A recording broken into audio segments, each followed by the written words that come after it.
Hello guys, आप लोगों का स्वागत है हमारे चैनल एजुकेशन जुगाड़ में। तो इस चैनल पे आपको डीएलएड से रिलेटेड बहुत से क्वेश्चंस सारे सब्जेक्ट के करवाए जाएंगे। आज हम मॉडल सेट प्रैक्टिस सेट 1 करने वाले हैं सामान्य हिंदी के लिए। तो अगर आप लोगों को कोई भी टॉपिक से रिलेटेड प्रॉब्लम हो तो कमेंट में आप बता सकते हैं, और अगर आपको कंप्लीट डिटेल में पढ़ना है तो उसके लिए भी कमेंट कर सकते हैं।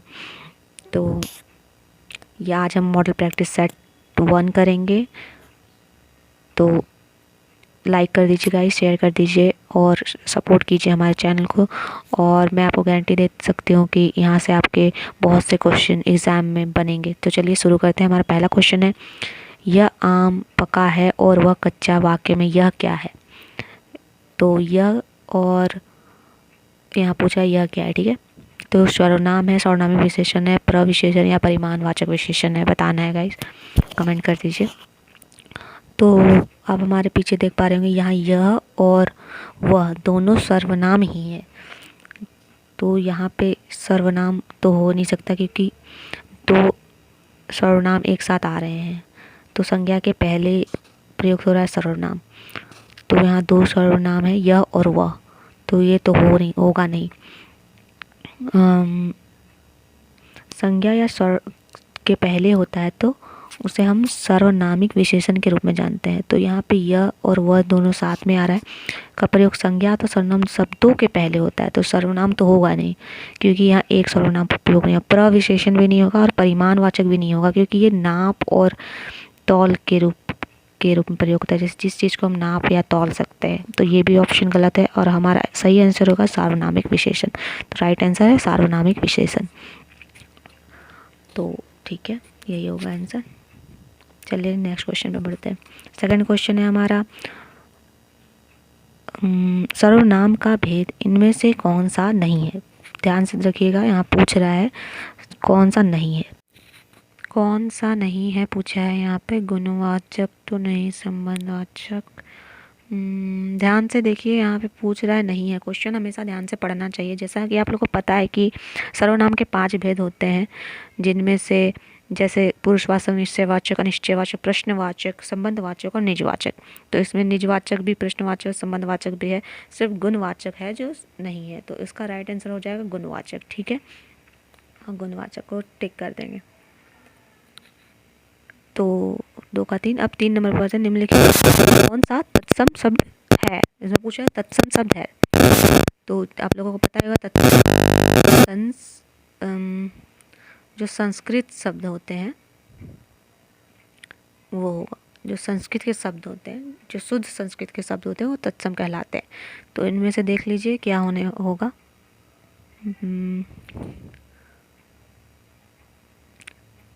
जैसे कोकिल, कोकिल हम लिखते हैं ना, कोकिल को हिंदी में लिखेंगे तो कोयल होता है। कोयल मतलब कोकिल हो जाएगा तत्सम और कोयल हो जाएगा तद्भव, ठीक है। तो यहाँ पे एक एग्जाम्पल दिया है मैंने, और कोयल तत्सम, ठीक है। तो देख लीजिए इसका आंसर तत्सम शब्द है। इसमें थोड़ा मिस्टेक है मेरे को तो लग रहा है, बट फिर भी देखिए इसका आंसर, राइट आंसर हमारा हो जाएगा पहला ऑप्शन स्थाई। स्थाई को देखिए हम स्थाई ऐसे लिखते हैं स्थाई, तो स्थाई तो नहीं होने वाला। केवड़ा और करेला भी नहीं होगा, तो इसका राइट आंसर हो जाएगा केतकी, क्यों केतकी है वो तत्सम शब्द है। केवड़ा का तत्सम केविका हो जाता है, स्थाई जो मैंने लिख के दिखाया वो हो जाएगा। तो राइट आंसर 2 का 3 है, 3 का 3। चलिए 4 नंबर पढ़ते हैं। मिश्रित तथा संयुक्त वाक्यों में विरोध का भाव प्रकट करने के लिए कौन से विराम चिन्ह का प्रयोग किया जाता है? बहुत ही इजी क्वेश्चन है, इसका जवाब आप लोग कमेंट में करके बताइए। विरोध यहाँ पे पूछ रहा है, तो ये वाला मार्क देख लीजिए, मैं बना के दिखा रही हूँ। ये वाला जो मार्क है वो होता है, तो इसको कहते हैं क्या है, अर्ध विराम कहते हैं। चलिए ये हो जाएगा राइट आंसर, अर्ध विराम। योजक चिन्ह, कोष्टक और उपविराम नहीं होगा। 5वां है, निम्न में से कौन सा शब्द सदैव एक वचन में प्रयुक्त होता है, जिसको बहुवचन में प्रयोग नहीं कर सकते, वो पूछा है। ऑप्शंस देख लीजिए। पुस्तकें को हम बहुवचन में ऐसे लिख सकते हैं, तो ये तो नहीं होगा। लड़के हम बोलते हैं तो बहुवचन में हो सकता है। पौधे भी बोलेंगे तो हो जाएगा। लेकिन कभी आप सुने हैं सहायते या सहायते, या फिर उसका बहुवचन सहायता का कभी बहुवचन आप लोग नहीं सुने होंगे। तो राइट आंसर 5 का 1 हो जाएगा। बहुत ही ईजी था। तो राइट आंसर सहायता। चलिए नेक्स्ट क्वेश्चन की ओर हम बढ़ते जाएंगे। तो यहाँ सहायता हो गया। अब नेक्स्ट क्वेश्चन हमारा 6 नंबर पे जो आएगा, उससे पहले आप स्ट्रीम को लाइक कर दे, शेयर कर दे, और जो भी आपको डाउट हो आप कमेंट में बता सकते हैं। इस वीडियो में वॉइस क्वालिटी थोड़ी घट सकती है, नेक्स्ट में ध्यान रखेंगे। नेक्स्ट क्वेश्चन याद रखिए, घास फूस में कौन सा समास है? घास फूस, घास फूस में दोनों पद प्रधान है, देख लीजिए घास और फूस, तो ये हो जाएगा इसका राइट आंसर द्वंद्व समास। द्वंद्व समास में दोनों पद प्रधान होते हैं, तो इसका राइट आंसर तो द्वंद्व हो जाएगा, द्वंद्व समास। समास आपको अगर डिटेल में पढ़ना हो, उससे रिलेटेड क्वेश्चंस अलग से करना हो तो कमेंट में बता दीजिएगा। समास से रिलेटेड आपको पढ़ना हो तो कमेंट में बताइएगा, ठीक है। नेक्स्ट क्वेश्चन है, शिक्षक संज्ञा का कौन सा प्रकार है? तो कौन सा प्रकार आपको बताना है, ठीक है। तो जातिवाचक संज्ञा हो जाएगा, क्योंकि संपूर्ण जाति का बोध करा देता है। शिक्षक बोलने पर संपूर्ण जाति का भाव प्रकट होता है, तो जातिवाचक संज्ञा होगा। नेक्स्ट क्वेश्चन पे और बढ़ते हैं 8 नंबर पे। क्वेश्चन है, राम किताब पढ़ता है। इस वाक्य में वाच्य का कौन सा प्रकार है? वाच्य का कौन सा प्रकार है आपको बताना है, कर्मवाच्य या भाववाच्य। राम किताब पढ़ता है, ठीक है। राम देखिए कौन पढ़ता है, राम पढ़ता है, तो कर्म और भाववाच्य नहीं होगा। राम कौन है, करता है, तो यहाँ पे कर्तरी वाच्य हो जाएगा आंसर आपका। देखिए आंसर यहाँ 3 नंबर पे कर्तरी वाच्य, थर्ड ऑप्शन पे है कर्तरी वाच्य आपका राइट आंसर हो जाएगा, क्योंकि कर्ता का बोध करा रहा है, तो इसलिए कर्तरी वाच्य हो जाएगा। बहुत ही सिंपल था। नेक्स्ट 9 नंबर पे, किस क्रमांक में अंतस्थ व्यंजन है? अंतस्थ व्यंजन पूछ रहा है आपसे। अंतस्थ व्यंजन 4 होते हैं, य, र, ल और वो। य और लवों को अंतस्थ व्यंजन के अंतर्गत देखा जाता है, तो 4 होते हैं ये, ठीक है। तो इसमें देख लीजिए 4 होते हैं। ऑप्शन कहाँ पे आप देखिए, देखिए अंतस्थ का अगर मीनिंग पूछेंगे तो जिसके जीव, तालु और इस साइड में लिख देते हैं ओट, और जीव, तालु, ओट और दांत, चारों की सहायता से बोले जाता है, उसे अंतस्थ व्यंजन कहते हैं। तो ऑप्शन नंबर 4 हो जाएगा right answer. 10th number question की ओर बढ़ते हैं। अंशुमाली में कौन सा समास है? अंशुमाली में कौन सा समास है? कर्मधारी अव्ययी भाव नहीं होगा, द्विगु नहीं होगा, बहुव्रीहि होगा। बहुव्रीहि होगा इसका राइट आंसर, बहुव्रीहि। ज़्यादा टाइम वेस्ट नहीं करेंगे, जल्दी जल्दी क्वेश्चन करेंगे, जिसमें समझाना होगा मैं समझा दूंगी। तो इसमें जल्दी से स्ट्रीम को लाइक कर दीजिए पसंद आ रहा होगा तो, और बहुत ही एग्ज़ाम ओरिएंटेड पढ़ाया जाएगा, जो कि एग्ज़ाम में आपको बहुत ही हेल्प करेगा। तो सब्सक्राइब कर दीजिए हमारे चैनल को, ताकि आगे वीडियो आपको मिलती रहे। नेक्स्ट क्वेश्चन है, किस वाक्य में अक्रमक क्रिया है? अक्रमक क्रिया जिसमें कर्म नहीं पता लगता है। देखिए 4 ऑप्शन यहाँ दिए हुए हैं, कर्म नहीं हो, कर्म नहीं, पता ही नहीं लगेगा कर्म कौन कर रहा है। देखिए हम सिनेमा देखते हैं, इसका ट्रिक है कि सिनेमा कौन देख रहे हैं, हम। मोहन पानी पी रहा है और रजनी ने गीत गाया, तीनों में पता चल रहा है कि कर्म कौन कर रहा है। लेकिन ऑप्शन 1 में देखिए क्या लिखा है, देखते हैं, देखिए देखते हैं में कर्म है, इस सेकंड ऑप्शन में कर्म है। देखते हैं का कर्म हम है, देखिए। और मोहन पानी पी रहा है का मोहन है यहाँ पे कर्म, और गीत गाया रजनी, कर्म का पता लग रहा है। लेकिन ऑप्शन नंबर 1 देखिए, ठूठ खड़ा है के आगे कोई भी कर्म नहीं है, कोई भी कर्म नहीं है। तो यहाँ आपका राइट आंसर हो जाएगा हमारा ऑप्शन नंबर 1, ठूठ खड़ा है। ऑप्शन नंबर 1 आंसर हो जाएगा, ठीक है, समझ आ रही है। नेक्स्ट क्वेश्चन की ओर बढ़ते हैं। किस शब्द में सम उपसर्ग लगा है? पूछ रहा है सम उपसर्ग लगा। उपसर्ग का मतलब जो आगे लगता है। तो यहाँ पे देखिए, स्वीकार नहीं, साकार भी नहीं होगा, सप्रेम भी नहीं होगा। ऑप्शन 1 राइट आंसर होगा, संहार। संहार के साथ सम जोड़ हार, संहार। देखिए सम उपसर्ग लगा हुआ है फर्स्ट में, तो option number 1 is right answer. चलिए आगे बढ़ते हैं हम इसी के साथ। 13 नंबर क्वेश्चन में पूछ रहा है, यद्यपि में कौन सी संधि है? संधि के बारे में पूछ रहा है, तो इसका राइट आंसर हमारा हो जाएगा यन संधि। यद्यपि में यन संधि है, ठीक है। 14 में पूछ रहा है, अपना हाथ जगन्नाथ लोकोक्ति का सही अर्थ है। बहुत ही ईजी है, इसका आंसर हो जाएगा ऑप्शन नंबर 3।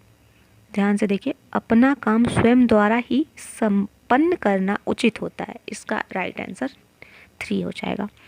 चौथा यहाँ पे देखिए पैसेज वाला क्वेश्चन आ गया, निर्देश कुछ दिए हुए हैं और अनुच्छेद भी दिया हुआ है, उससे रिलेटेड क्वेश्चन आगे बनाना है आपको, ठीक है। तो फटाफट हम पढ़ लेते हैं क्या क्या लिखा हुआ है। अनुच्छेद गणितांश पर आधारित निम्नलिखित प्रश्न दिया गया और अनुच्छेद को ध्यान से पढ़िए तथा प्रश्न का उत्तर के लिए दिए गए 4 विकल्पों में से उचित विकल्प का चयन कीजिए।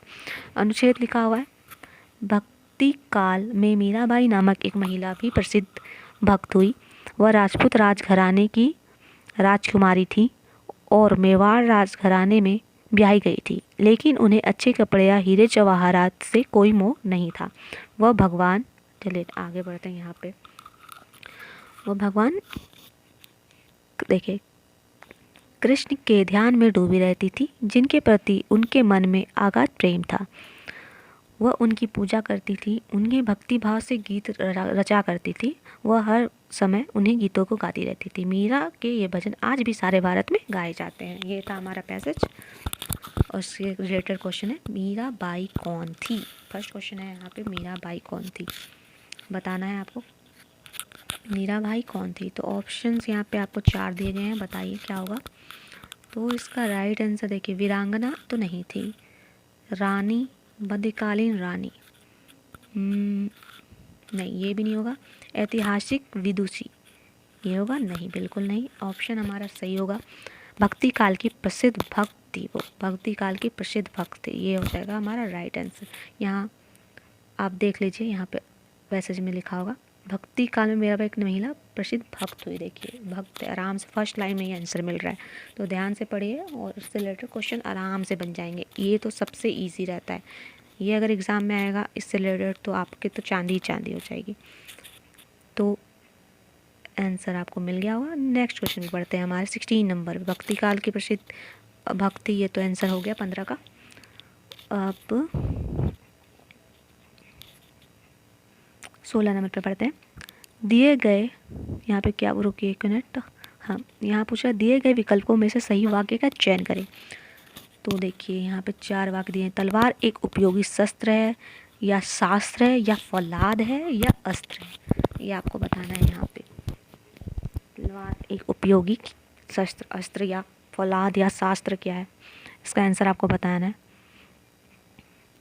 देखिए मैं बता दूं, ये पहले तो शास्त्र बिल्कुल भी नहीं होगा, फौलाद भी नहीं होगा, तो हमें 2 ऑप्शन में 1 और 4 में आंसर ढूंढना है।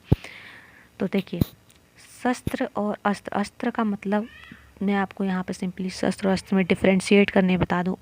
तो देखिए अस्त्र जो होता है ना, उसे हम फेंक के चलाते हैं, फेंक के, कैसे वैसा तर जो फेंक, जैसे भाला, क्या करेंगे उसको हम फेंक के दुश्मन को मारेंगे ना, तो उससे अस्त्र कहा जाता है। जितने भी हथियार होते हैं वो फेंक के जो है वो अस्त्र में आते हैं। और शस्त्र हो जाए जिन्हें हाथ में पकड़ के मारे, जैसे तलवार, शस्त्र वो है जो हाथ में लेके मारा जाए। तो जिसका इसका 4 का भाला हो जाएगा, एग्जाम्पल के लिए समझाने के लिए बोल रही हूँ। तो इसका राइट आंसर हमारा हो जाएगा तलवार एक उपयोगी शस्त्र है, शस्त्र हो जाएगा, क्योंकि उसे हाथ में पकड़ के चलाया जाता है, फेंक के नहीं, ठीक है। तो ऑप्शन नंबर 1 करेक्ट हो जाएगा। तो चलिए नेक्स्ट क्वेश्चन की ओर हम बढ़ते हैं, तब तक लाइक कर दीजिए स्ट्रीम को। नेक्स्ट क्वेश्चन है, इनमें से कौन सा तत्सम शब्द नहीं है। तत्सम शब्द नहीं है, ध्यान से देखिए। तत्सम मैंने पहले ही बताया, दधी भी नहीं होगा, उष्ट भी नहीं होगा, सिंगार भी, चक्षु भी नहीं है, श्रृंगार हो जाएगा। तत्सम शब्द नहीं पूछ रहा है, ये तत्सम होता है। अब नेक्स्ट क्वेश्चन में पढ़ते हैं, अमृत और विष किसकी रचना है। आंसर हो जाएगा अमृतलाल नागर, बहुत ही अच्छे रचनाकार हैं। ऑप्शन नंबर 1 अमृतलाल नागर, 18 का 1, ठीक है। नेक्स्ट क्वेश्चन की ओर बढ़ते हैं, 19 नंबर है, 3 बेर खाती थी, वे 3 बेर खाती है। इस वाक्य में प्रयुक्त अलंकार पहचानिए, अलंकार की पहचान करनी है। तो देखिए इसका राइट आंसर क्या होगा, 3 बेर, 3 बेर। देखिए एक शुरुआत और अंत में रिपीटेशन हो रहा है, तो उत्प्रेक्षा नहीं होगा, उत्प्रेक्षा अलंकार यहाँ पे नहीं होगा। यमक, देखिए 3 बेर और 3 बेर, श्लेष अलंकार का चिपका हुआ, मतलब देखिए बेर के 2 अर्थ निकल रहे हैं, बार,